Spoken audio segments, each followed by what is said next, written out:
terini tarang qiladi, terini namlantiradi, tirnoq sochlarimizni mustahkam qiladi, yoshartirib beruvchi, ortiqcha xolesterin yog'larni erituvchi ajoyib mahsulot hisoblanadi.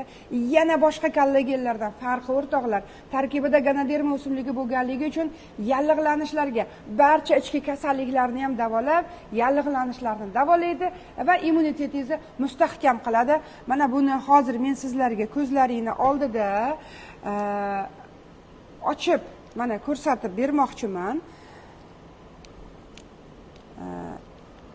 Shunaqangi zo'r 11 xil mevalardan iborat dedim, o'rtoqlar.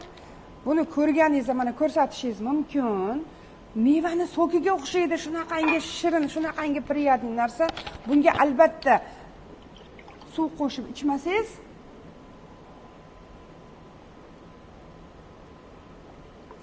yana ham priyatniyroq bo'ladi, chunki shirini ko'proq. Shuning uchun sizga yana ham to'liqroq ma'lumot olish uchun kommentariyada kollagen so'zini qoldirsangiz to'liqroq ma'lumot beraman. Obuna bo'lishni unutmang, kuzatishda davom eting.